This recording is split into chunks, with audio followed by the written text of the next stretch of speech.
help to boost this economy. Check. Keep it alive through these lines I write. I keep it live cause I thrive. I might just blow your mind tonight. I'm so hyped, but it's no hype.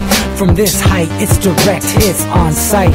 I'm your type, lend me your ears to show you that there's something in me. I'm not giving up, I'm standing right here, holding these days hostage. And I'll make this my year. We turning fear into love, and the love's in the air. I love doing this cause nothing compares. Nothing can share that same type of feeling when you feeling them flares. They can't catch it, it's havoc. I rip to a tear, switch the scenario. My stereos, I leave them impaired. Variables start to change and they're all in my range. I just gotta grab it, it's all mathematics. Every step is drastic, I make it fantastic. I'm trying to take your breath away.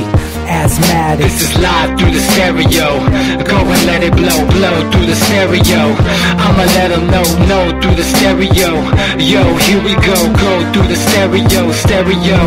This is live through the stereo. Go and let it blow, blow through the stereo.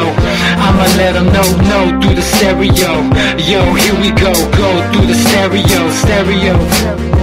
Yeah, just nod your head with it, so explicit and vivid. Every image is intricate, intimate. I put my all into it, no scrimmage and no rules. I'm a pro tool, hear my heartbeat, beat into the vocals. I'm so loco, lost my mind, oh no. It's ponderoso, dope, so no overdose, cause it's dope, yo. Man, this is house grown, mixed with some milestones. So I let the style flow down like the Dow Jones, bringing it with some foul tones, letting the crowd know we getting loud, so it's eardrum rudiments. Yeah, we bring it rude again. Move, little hooligan. Music for tuning in, full time to the 10. I'm on my clock like I told you. I'm doing this for dreams. Hey everybody, welcome back to the Anti-Media Radio. Once again with your host Nick Bernabe here on UCY.tv. Thank you everyone for tuning in and welcome to the show. We appreciate you taking an hour out of your busy day to join us and support us here on the Anti-Media as we try to uncover the news that a lot of other outlets or corporate media and all of them aren't covering. So we try to get down to the truth. I know we're still being fed this crap about Hillary Clinton's emails and the Jenner challenge with the lips and all that stuff, and you know, there's always going to be countless distractions going on. So, hopefully we can get down to the nitty gritty as far as what's going on here. There's a bunch of big news going off today. I mean, countless things. So we're going to try to get through a lot of the stuff that we feel is the most important. I am joined in the studio tonight by Jake Anderson. How's it going, man? Good, man. Good to be here. And yeah, lots of distractions. Is the dress gold and white? Did we ever figure that one out? I think we're still working on that. All right, cool. I've been taking notes, but I haven't quite figured it out yet. Keep me posted. I'll be following your Twitter feed for that. We're also joined by DB Schwartz calling in from Lima, Peru. How's it going, man?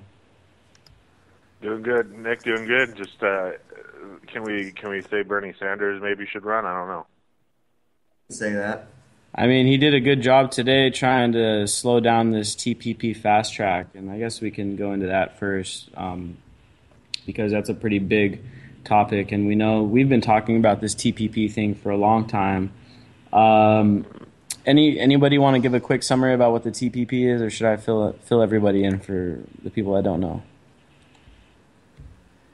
I mean, I could tell you one way it's already working down here, where they tried to do a 20-year moratorium on Monsanto, and they successfully did that, but the TPP will eradicate that agreement with their own people who protested in the streets. And it's already happening, because just the other day I saw an apple with pesticides on it. You can tell by it being the number 4 on the 4-digit code, and 3 is organic, 4 means pesticide. So there's American apples down here already. So this isn't going to stop. I mean, it doesn't matter where you live. They're going to invade you anywhere you are. I can give you a good little summary of why TPP is bad. Job loss, lower wages, and higher drug prices. And it's essentially you're going to get more offshore American jobs, more outsourcing of jobs. The cost of medicines will go up. It's going to empower corporations to attack environmental and health safeguards. And I mean, there's so much wrong with it that it's it's hard to summarize in a quick. It's also going to allow for more like patent trolling too by these Right. corporations Yeah. and stuff. Totally. And so you got this big trade agreement. It's very much like NAFTA. I'm sure most people are familiar with NAFTA. And these big trade agreements, they're basically what they do is they centralize authority over economics for a certain area, a certain collection of countries or whatever. But it basically goes against the very basics of why we're having so many problems now, which is an overly centralized bureaucracy that kind of dictates to the rest of us. So, to me, that's one of the big things with the TPP is that it goes in the reverse direction. I think if we're going to talk about economic control, if we're going to talk about economic, rules and things like that, I think that should be dealt with at the most local area possible, man. We shouldn't be delegating the power over the economy of some of the biggest countries in the world to one group of bureaucratic lobbyists that are set up by these corporations, man. I mean, it's a horrible idea. It's taking away a lot of the individual control that we all have over our own economics. Now, here's the other thing that's really scary is what was going on today, and this is why Bernie Sanders was in the headlines, is all he was trying to do was stop the fast track authority, right? And now what fast track authority basically does is Congress is basically saying, okay, we don't even want anything to do with this. We're giving all of the authority over to Obama, and Obama's going to be allowed to negotiate this entire deal. And basically what's happening here is even the resemblance of the republic democracy that we used to have is constantly just being delegated away from the people who are supposedly representatives of the people and delegated to the executive branch. And so the executive branch has all these lawyers and they have all these advisors, and of course these are all corporate insiders and all this stuff. And they're all telling Obama how to go about doing this stuff, and it's all being handed over basically today. They're basically saying it's advanced. It's not for sure yet, but this is advanced now to the next step, where there's a good chance that this fast track is going to be passed. Oh, it's going to go through. And I don't doubt it, because the Congress has they're not even interested in doing their role, which is supposed to represent us. We didn't even know about it until Edward Snowden leaked it. That was one of his leaks. This was going to be behind closed doors. We weren't going to know anything about it, not one shred about it, until it was passed. This was the kind of thing that was going to be. This was a conspiracy theory. Exactly. And you know what? Elizabeth Warren has been coming out against this thing as well. And, of course, we're nonpartisan and we don't support Democrats or Republicans. But, we have to give the, praise where it's due, right? And Elizabeth Warren has been coming out against this TPP, and she's been one of the main reasons why people are actually finding out about this thing. Right. Because the TPP, it's such a boring topic. It's such an economic topic that, to try to write articles about it. I mean, we've posted probably 20, 30 articles about the TPP, and, they all get really low amount of traffic. I don't know if it's censorship or just people just don't have the attention span to deal with reading this boring economic stuff, and I don't blame people. But because of Elizabeth Warren, we've been starting to get a lot more mainstream coverage of this trade agreement. And there was an article on The Intercept the other day that actually showed how the corporate media completely ignored the TPP for the longest time, and it's not until just the last few days that it's actually getting a little bit of play, right? This TPP thing's been on the table for years, man. It's been like 2 or 3 years, even longer. They've been trying to negotiate this, and now it's really coming to a head, right? This deal is close to being signed, and that's why there's so much attention being put in that direction. But the Intercept showed that the mainstream media was just not covering this stuff. And so that's why we have to ask these questions like, well, why aren't they covering this stuff? And then you start looking into it and you realize, oh, it's because they want this to pass, because then they're going to be able to go after people for copyright violation much better than they can right now. Right. And so this is their tactic. They don't have the innovative product and all that stuff. They're using these powers that are going to be delegated to them by the government to go in and be able to sue people, take people's websites offline, take down people's content, take down their articles. I mean, this is going to cause a bunch of dilemmas for a lot of people on the internet too. So anyone worried about intellectual property, IP rights, should be concerned with TPP. It's the same as with net. I mean, it's very similar to the net neutrality issue, really, in terms of how difficult it's been to get a groundswell of support against it. Yeah, exactly, man. And it's tough to get people talking about it, but that's what's so good about Elizabeth Warren and her talking about it. Now, Obama came out and he said, well, Elizabeth Warren is completely wrong on this. If you look into the facts, you'll see that, this is a good deal for Americans. And it's like, yeah, that's a nice suggestion, but like, let us see the facts, dude. That's the thing. We'd love to sit down and look Obama's talking out the other side of his head because he's saying, hey, if you look at the facts, you'll see that it's a good deal. It's like, well, then let us see the damn paperwork, because the only stuff that we have, like you said, Snowden and then WikiLeaks has leaked a little bit of it, and that's it. This coming from the president who said he was going to have the most transparent executive branch in history has managed to obfuscate any possible, information regarding what is going to literally reshape global trade. It's NAFTA on steroids. Yeah, exactly. It's maritime NAFTA. What it does is it takes away, the first one was taking away the border with Canada and Mexico. Now this takes away the border with everybody on the Pacific Rim. We're going to get disgusting food from Vietnam. We're going to get sued for not allowing people to rape the environment to make a profit. We're going to have every service sector job get outsourced, every single one. If you work in a call center now and you're making $18 an hour for Verizon, your job is gone.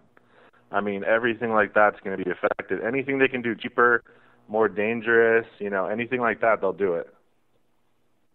Yeah, man, and it goes back to this whole, a lot of this free trade agreement is going to be to allow people to exploit labor and stuff like that. And, it's in economics, you got this supply and demand factor, and it works the same way with labor, and that's why you see in China where it's, people are working for such little wages, and even just south of here, 10 miles south, you got people working for $5 a day and I mean $2 an hour and stuff like that. I mean, we have to think about the exploitation of labor when we compute all this stuff, because that's what a lot of these big trade agreements are about.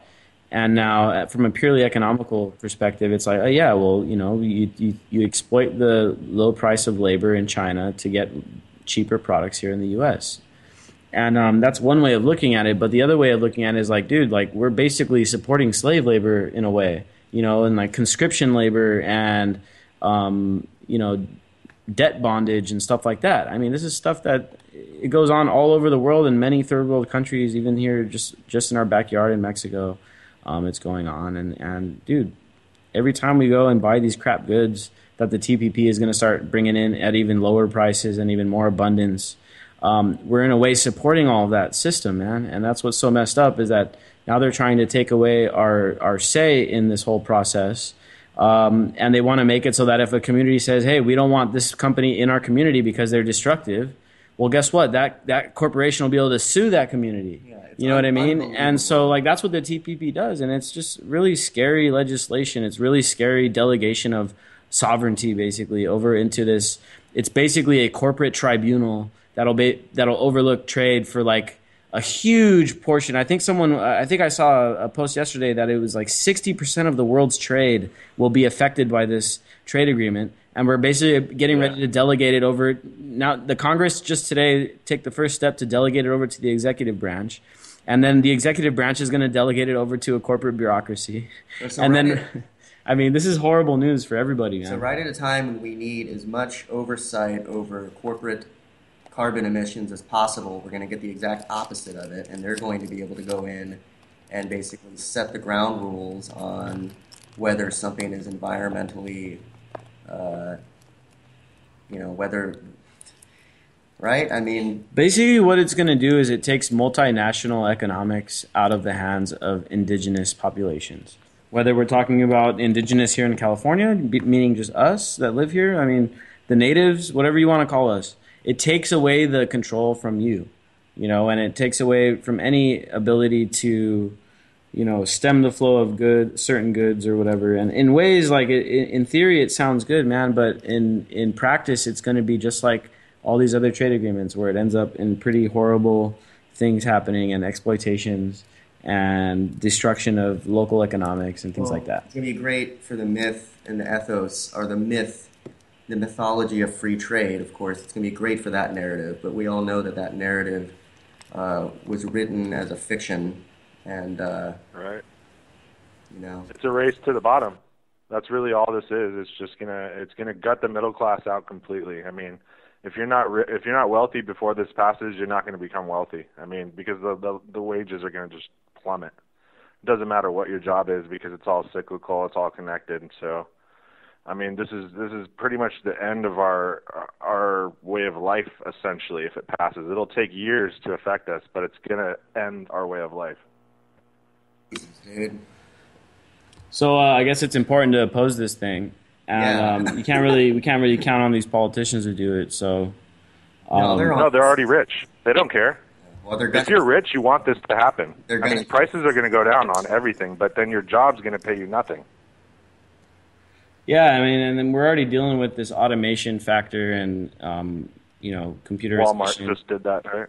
Drones and all this stuff. I mean, we're talking about, the working people are getting hit with this tsunami of competition from whether we're talking about oppressed labor from third world that are going to be part of the TPP, or we're talking about automation and stuff.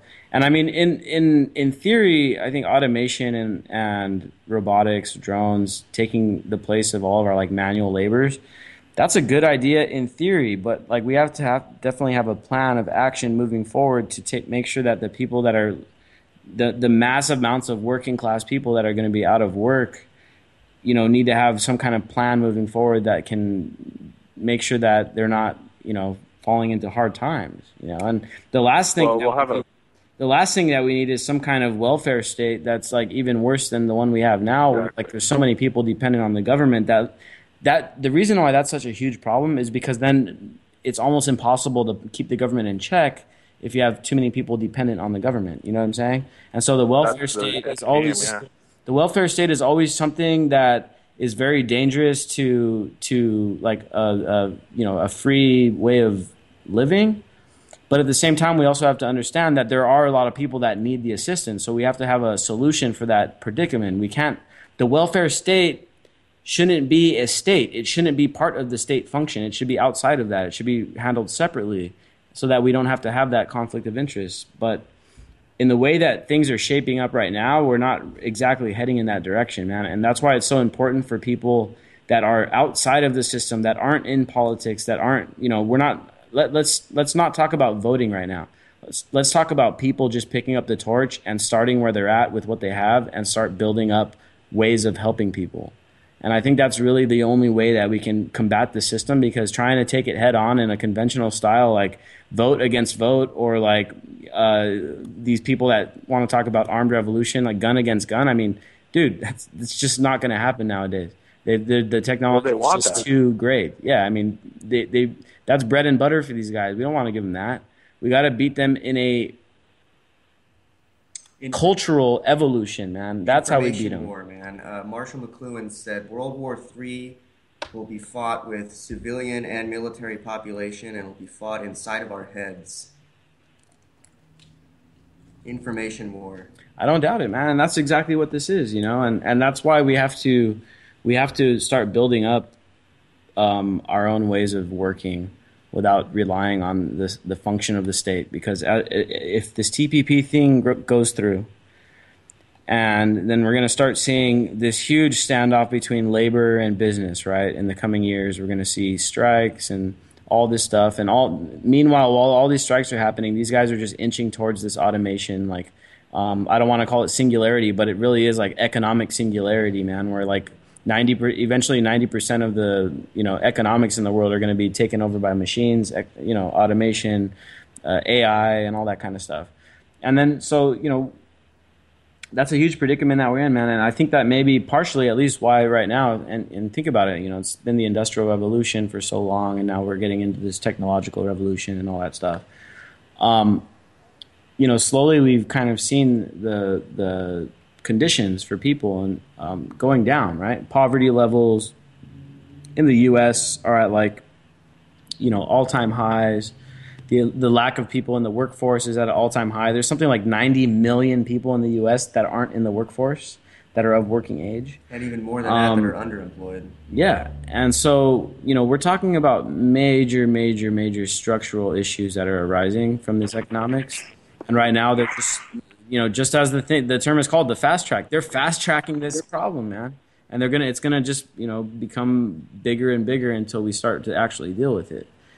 And I don't think how bad does it have to get, Yeah, I mean, dealing with it is not even being talked about at the political level, man. Like the Hillary Clintons of the world, the Rand Pauls of the world, the Jeb Bushes and Marco Rubios, they're not even scratching the surface of like the actual problems, man. These guys are just throwing around these superficial ideas and whatever sound bites hook people in, is what they run with. But they're not even talking about this very huge structural elephant in the room, man. And it's a very unsustainable economic system that we're stuck in, that we're dealing with. And they're really, their main concern is making sure that this system is just upheld, and they do it down the barrel of a gun, whether it's through here in taxes or dropping bombs in Libya or whatever it is in Syria.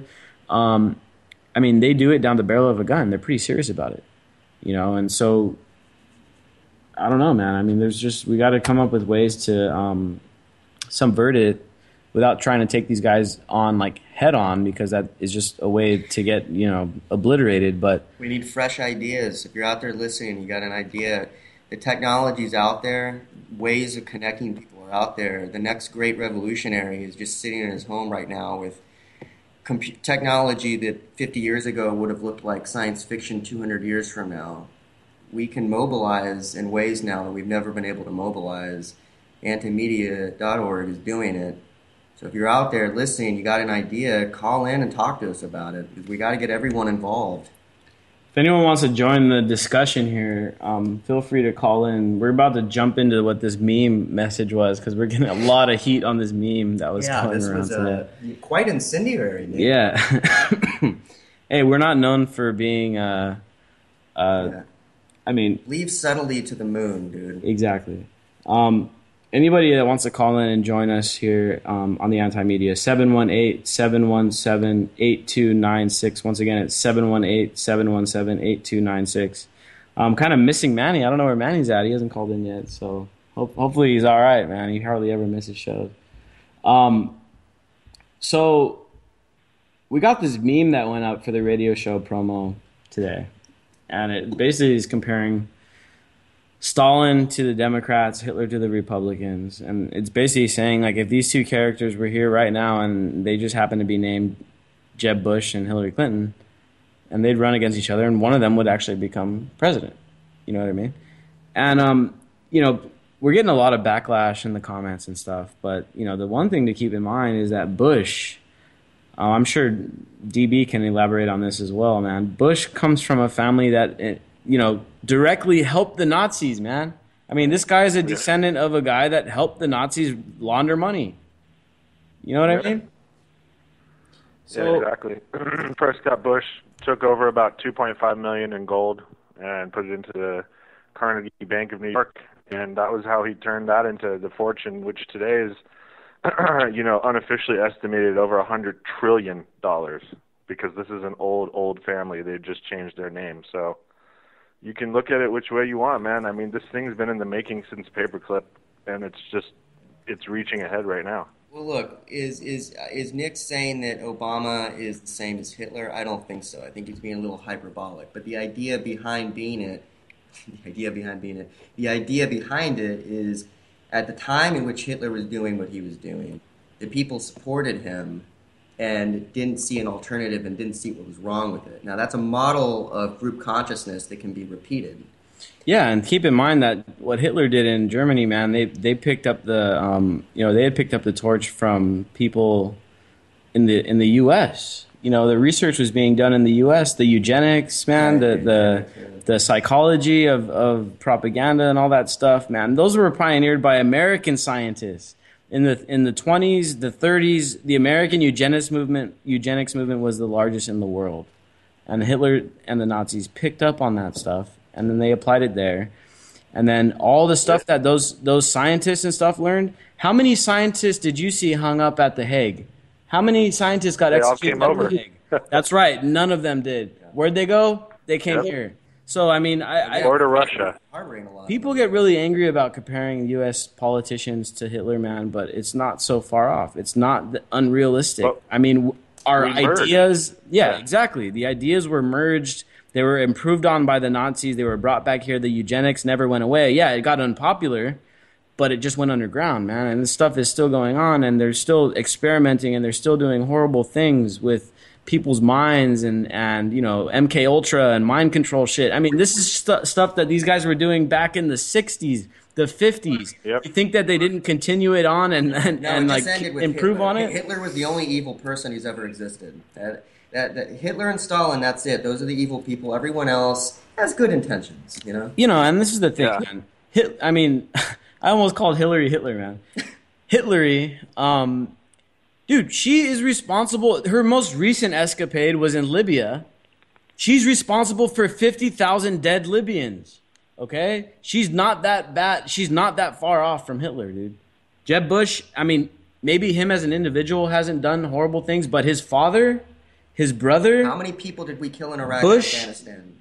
It was in a recent study that I saw, and these are supposedly conservative estimates, is that over 1 million people have died since the war on terror began due to U.S. intervention.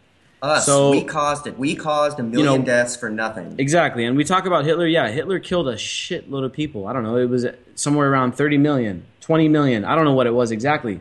But Bush, just the most recent Bush, is responsible for 1 million deaths, dude. So we're not talking about this crazy far-fetched idea that, you know, that we're actually electing Stalin and Hitler. Here's the thing. They've just figured out how to disguise it a lot better.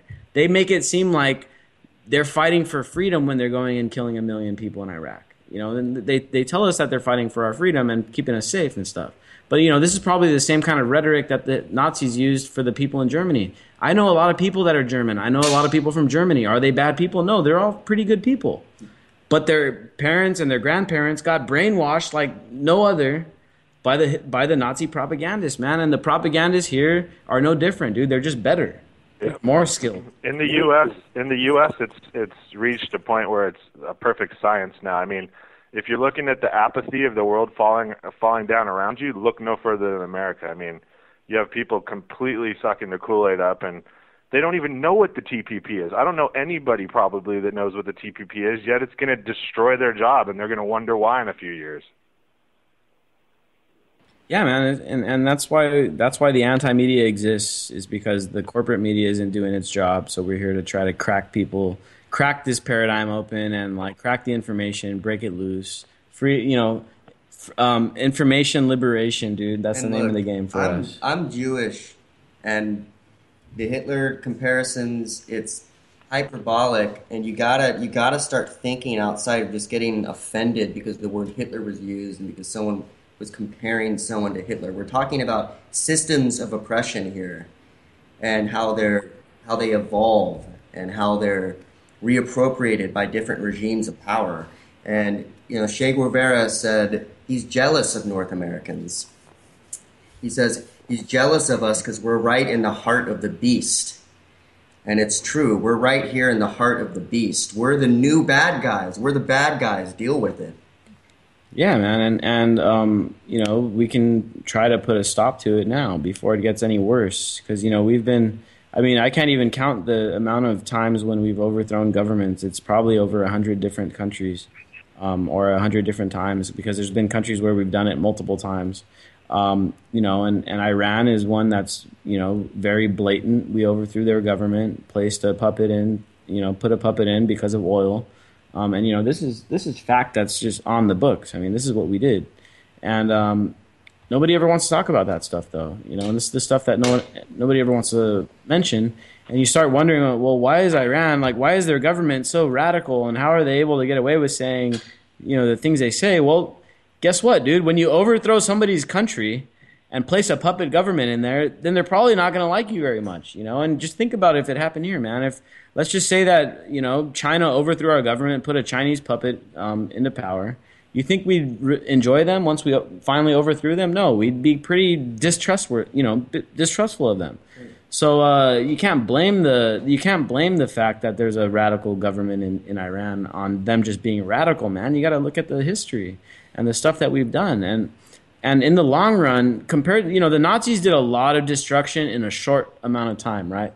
But in the long run, I think the U.S. government has done far more destruction than the Nazis ever did, because we've had a lot longer to do it in. Yeah, we didn't do all what they did in a short amount of time, man. We overthrew country. Every couple of years, we'd overthrow a government. And then we'd go into we'd go into Korea, and then we'd go into Vietnam, and then then we'd go into South America, and then we'd go into the Middle East. It was like here and there we'd start. We'd deprive several 100,000 people of medicine, or we'd deprive 500,000 people of food. Or we'd bomb a couple buildings with civilians in it, here and there, and it wasn't like, this is where they got much more smart with their propaganda. They get away with it, but it's because they don't do it in such a big dose, and they can't be so extreme as the Nazis were. They'd never be able to they'd never get away with like outright genocide and stuff like that.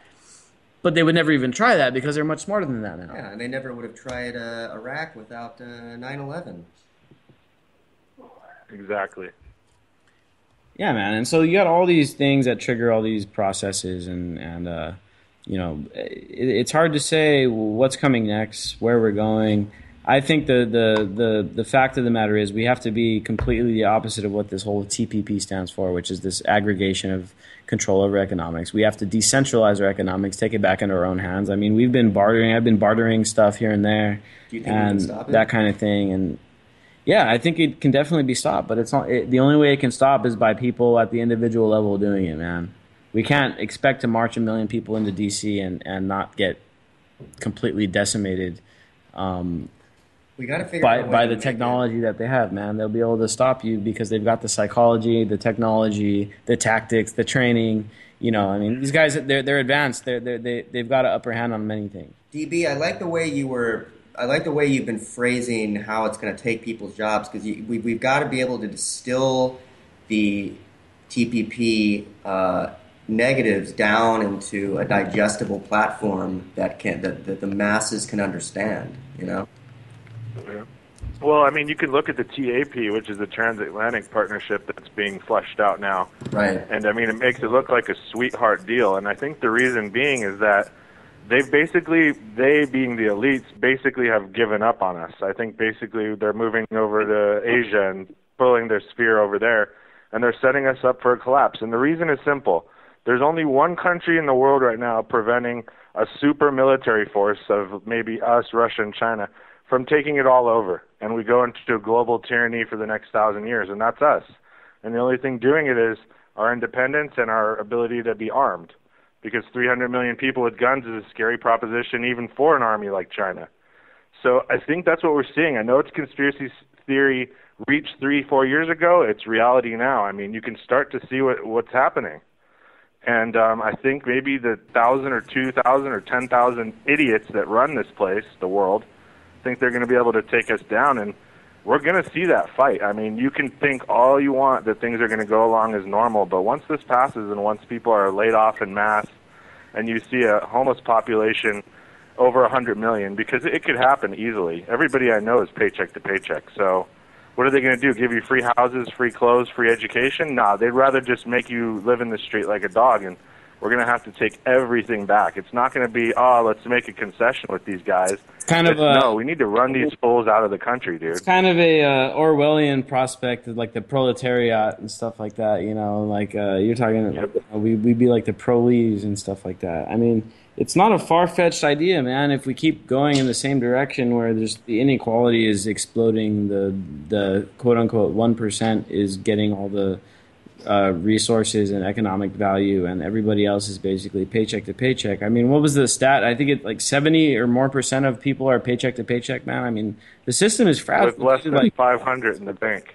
The reason why they're always talking about, the recovery is doing so well and stuff. I mean, dude, this recovery is it's like 7 years old now. You know what I'm saying? But like the thing is, it's Correct. a really fragile economic system, dude, and it's all based. And the thing is that it's not backed by anything tangible besides jets and tanks. War.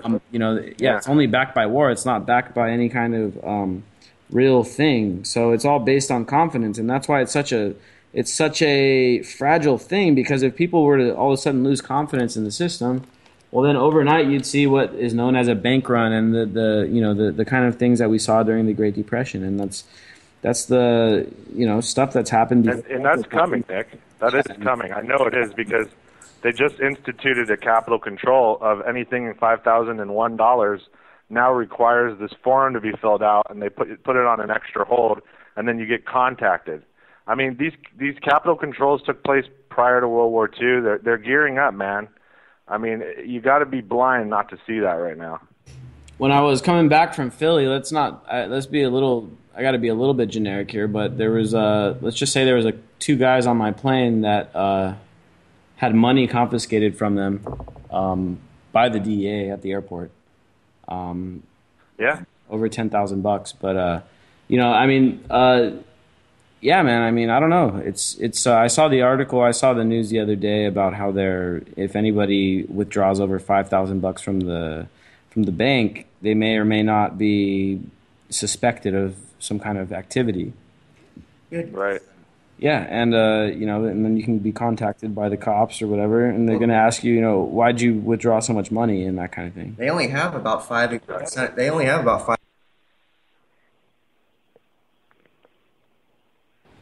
I'm going to go. We got a couple callers on the line now. First, Manny Aguilar. How are you doing, man? Hey, what's up, brother? For a minute, I thought I was calling Walmart, so they got the Latino on hold or something. Hey, we thought we were worried about you, man. We didn't know if you were tuning in or not tonight. Yeah, I got to start for a little bit, so I kind of was running a little bit slow today. But you know what? Dee has made a good point, because I've been telling people, we're so concentrated on, I mean, the biggest powers right now are going to be India, number one. I mean, I think they're taking over. I mean, they got the power, they got the intelligence, they got everything happening for them, and stuff like that. And, we think that all these people are our friends and stuff like that. Shit, everybody's pissed off at us. It's going to come down to, we're not going to know where the bombs are coming from. We really don't know, when all this thing blows up and stuff like that. And so we have been a bully for so long that it's, and it's irritating when you talk to these people. They think, oh my God, this country helps all these people, and I have to correct them all the time. I have to tell people, no, the United States only helps people, countries where they're protecting their interests. If there's no interest in that country, they don't go in there. So don't patronize me by saying, oh, we help everybody, that's why we're broke. No, you're not broke because you're helping everybody. So don't humor me with that one. And so it's just a lot of things that are happening around the world that is just like for instance, we're so focused on other borders. We better start focusing on Mexico. I mean, some things are starting to happen in Mexico, and we're so close to Mexico that we better pay attention and stuff like that. And like I've been saying too, people are in denial in this country. They're over medicated and stuff like that. I mean, it's like this thing that's going to be like NAFTA. You know what people are worried about right now? That the Twinkie's back. Can you believe it? Everybody's fired up because the Twinkie is back. Where this company Safe Hostess, and now they brought the Twinkie back. Come on, dude. Really? Hey, send me a Twinkie in the mail, dude. Yeah, I actually, that's the first I've heard of it. I'm about to start crying. Manny, you're right, man. There was a study that came out. We covered it on the anti-media as well, about how basically if a country has a lot of resources. Waiting for my answer. Sorry, hold on a second. 714. We'll get to you in a minute, real quick. 1 second. There was a study that came out. Back to Manny's point about how basically any country with resources and they got into some kind of civil war or some kind of conflict, they had like basically over 100 times more likely chance that an external force or a foreign country was going to intervene in this civil war or into this conflict. So yeah, I mean, this is stuff that's proven. We're not going into countries, like Libya, where we said, oh, we got to go protect the protesters and stuff. So let's go drop bombs on these people. It's like, really, like you're going to protect protesters by dropping bombs on people?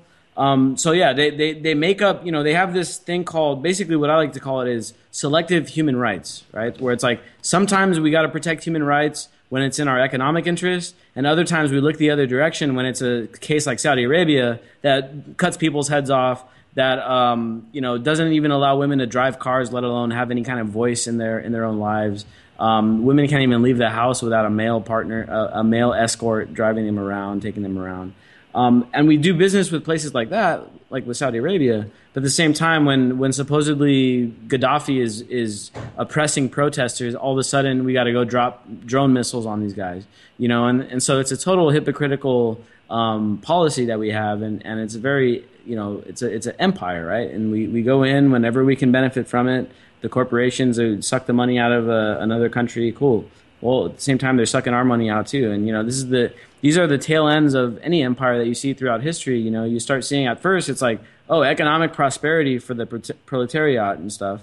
But then later on, you start saying, okay, now there's like civil strife, and people are starting to realize, okay, shit isn't right.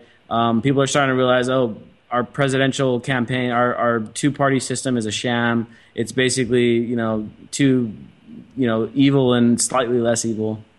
So, I think that's where we're starting to get, man. And sooner or later, enough people are going to realize what's going on that we start to see something actually happen. Anyway, I want to get to the caller from 714. How's it going? You're on the Anti-Media. What do you want to talk about?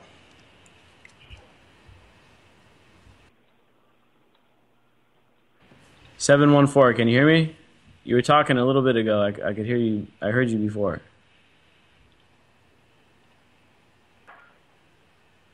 All right. I don't know if 714. All right. We're gonna continue on then, since. Okay. Well, let me mention what you were doing and that about countries and stuff. This is the argument that I hear all the time, where people say, "Well, this country, they're all mad and they're burning our flag." And I look at it, because I don't do the Pledge of Allegiance, by the way. I don't have allegiance to no country. I'm a world citizen, as you know. And so, bottom line is, I only stand up, but I don't do the Pledge of Allegiance. I just stand up, give some respect, and that's about it. But the bottom line is this: the person that gets all mad about a flag being burned, that it's just a piece of cloth. Supposedly we're fighting for this piece of cloth, right? Fine, whatever. But yet that same person is arguing, doesn't see nothing wrong with the cop shooting this guy eight times with 8 bullets in the back in South Carolina. Figure that one out. You explain that to me, Yeah, exactly, man. It's very much like blind patriotism, and there was that woman that supposedly went and to save the American flag, and then she got arrested. But then at the same time, she had photos on her Facebook with her like having the flag draped on her, where the flag was like dragging on the ground. And we all know that the flag's not supposed to touch the ground, this, that, and the other. It's all just blind patriotism, and no one really, these guys don't even know what they're fighting for anymore. It's like, we know that we got to do the Pledge of Allegiance. We don't really know why, but we know we got to do it because it's freedom. You know what I mean?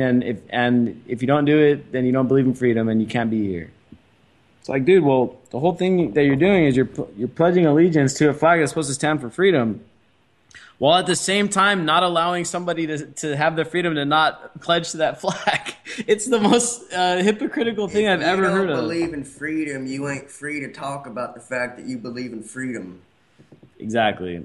Something like that. I've heard that said before. And then the whole religious liberty movement that is completely pro-religious freedom until it comes to Muslims and stuff, and it's like, oh, right, okay. God. Dude, it's like, why are you guys so hypocritical, man? Why don't you let everybody just be? Let people be, right? And so, that's the thing that people have such a hard time dealing with. And I think that's one of the things that we can, kind of get into here, because today is Earth Day, right? Earth Day. And, I went to our Earth Day celebration in San Diego. Is always on the closest Sunday before Earth Day. And so it was this last Sunday, and it was the most amazing experience that I've had in a while. And it was nice, man, to be there and have so many people. There had to be, I don't know, tens of thousands of people in Balboa Park in San Diego this weekend. I don't know. There's estimates of 80,000 people. I don't know how big it was exactly, but it was huge. It's always and so there's this whole section over there, and I went over there, and to me it was very much anarchy, and it was people all chilling out, doing whatever they wanted. And keep in mind, there's no drinking at the park. There's zero tolerance for drinking at parks in California. So drinking alcohol was a no-no at the Earth Day celebration. There's no smoking in parks in California either. So smoking in the park was a no-no. And keep in mind, like, everyone there was a stoner, because California is basically made up of, like, everyone here basically smokes. It seems like, at least the people that are under like 40. And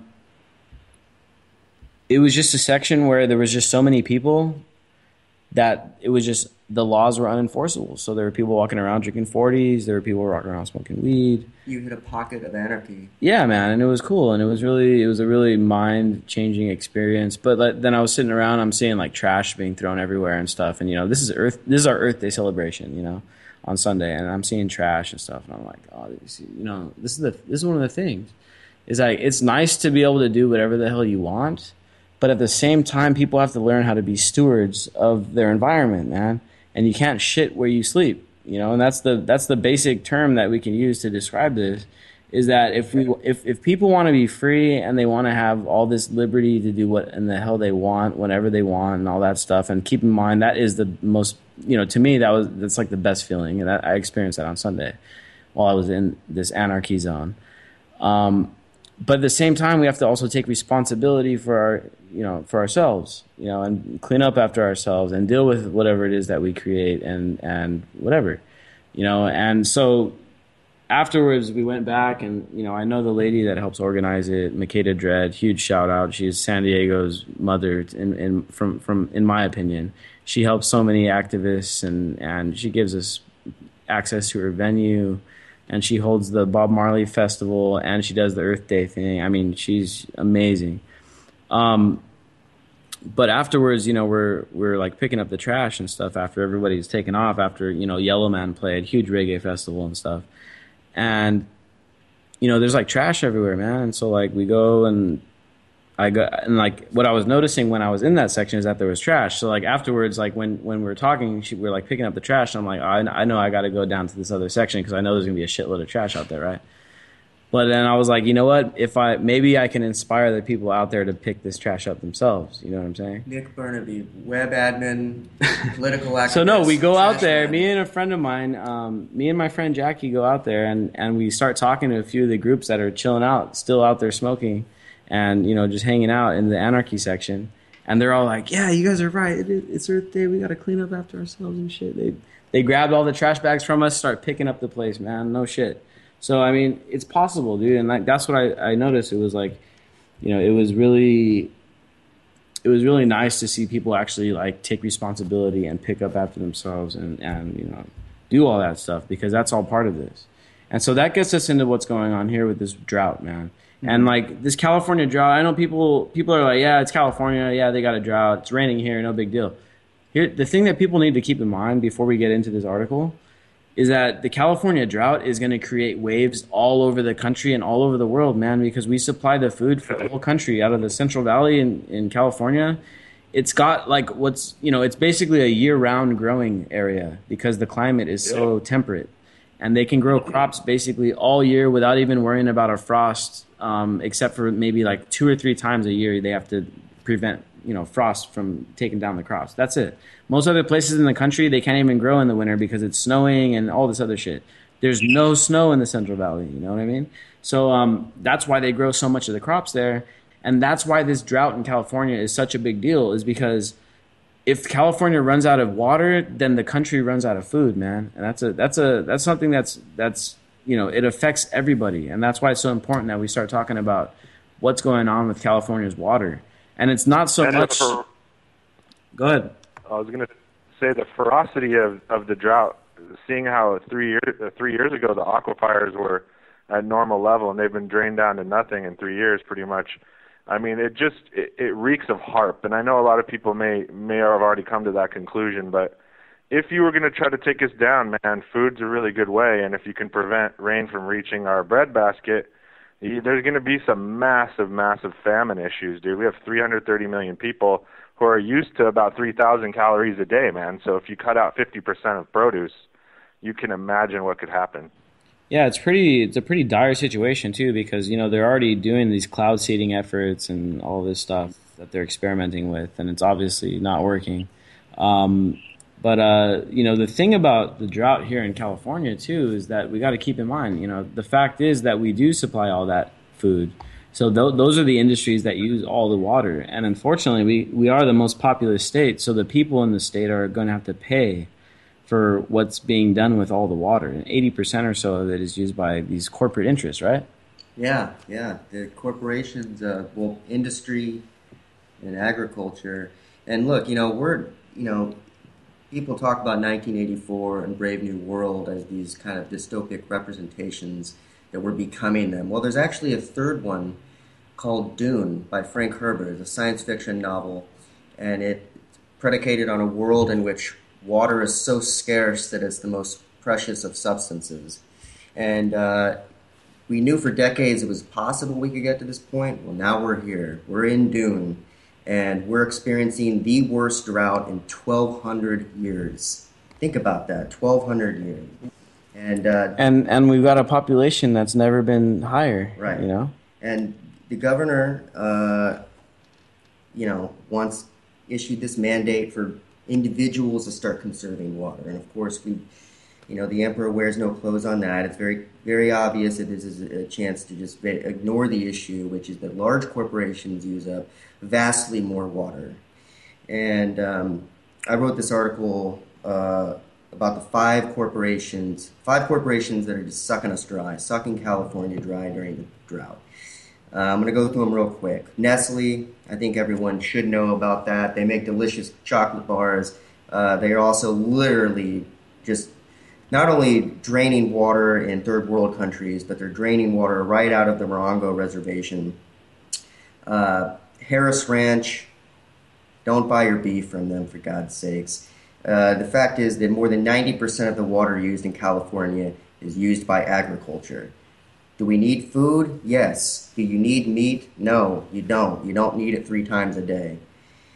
And we don't need almonds. A single almond takes a gallon of water. Stop eating almonds. Yes, almonds. Paramount Farming's number 5. Paramount Farming is the largest producer of almonds and pistachios. Yes. But they're so good. They're so good, but just stop. Screw it. We need to eat. Who cares what the food is?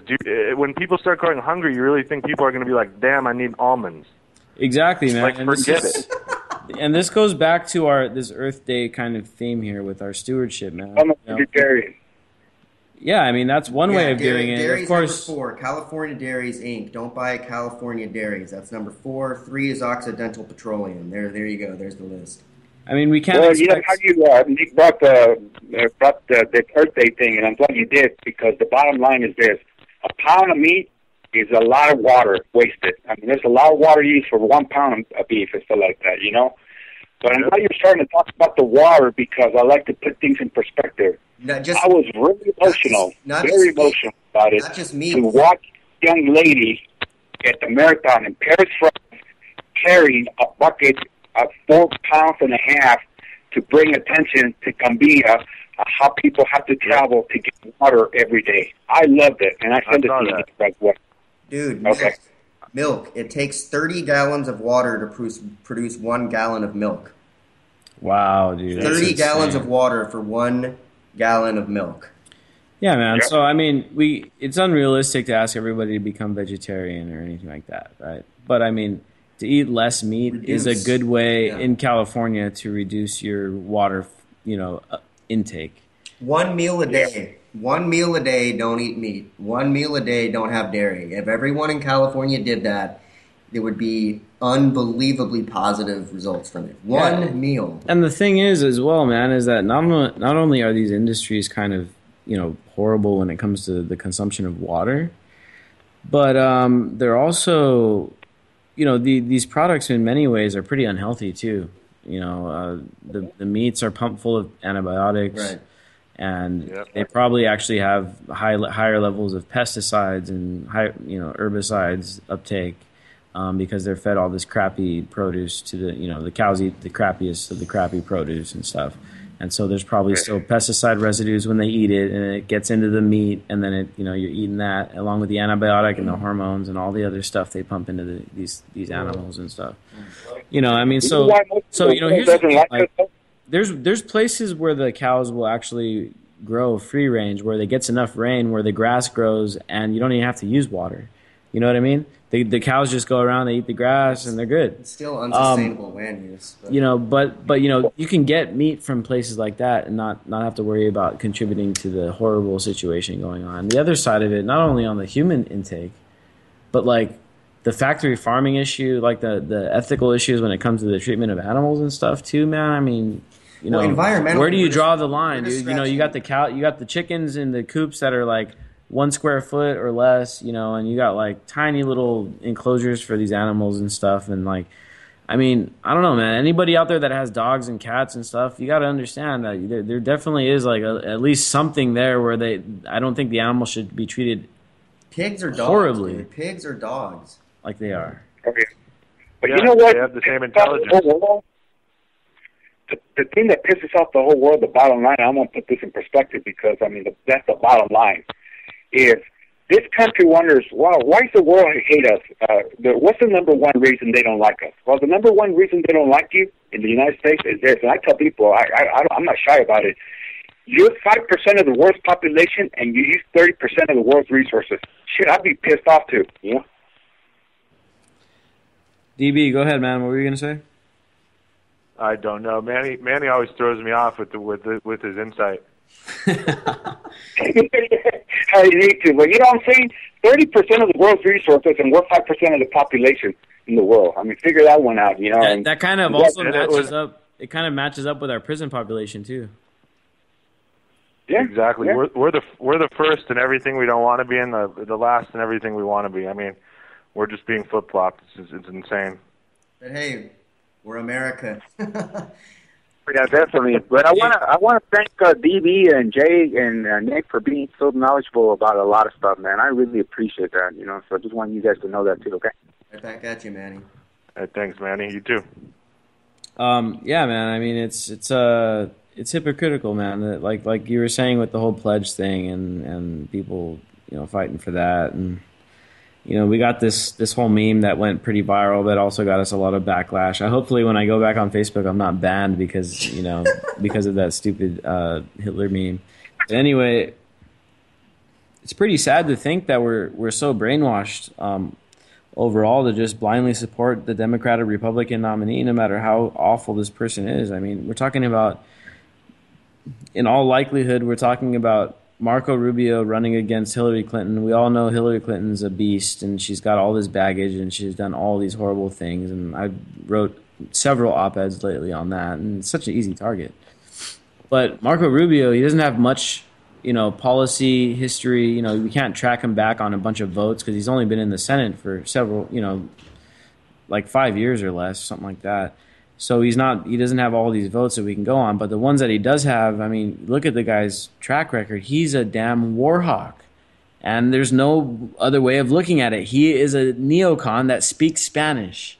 This is what Marco Rubio is, and that's why he's such a threat. But, you know, I think that the comparison is still valid, man. Like, these are horrible ideas. Neoconservatism or neoliberalism, in many ways, they're both the same thing. They vary only slightly when it comes to like social factors and stuff like that. But when it comes to foreign policy and stuff, I mean, neoliberals and neoconservatives, man, they get along.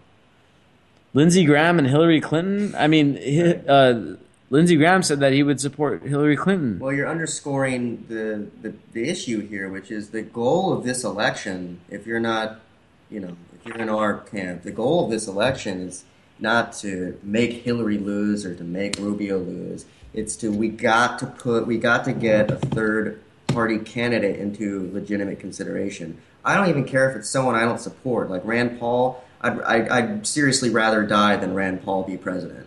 But I'd rather him be a candidate because at some point we got to get out of this dichotomy of Democratic versus Republican because it's disingenuous. It's not truly representative of the people. We got to have at least a three-party system. I mean, the thing is that there's a majority of people that actually identify as independents, man. It's not a majority, but it outnumbers the Republicans and the Democrats individually. So the numbers are there. The system oppresses. You know?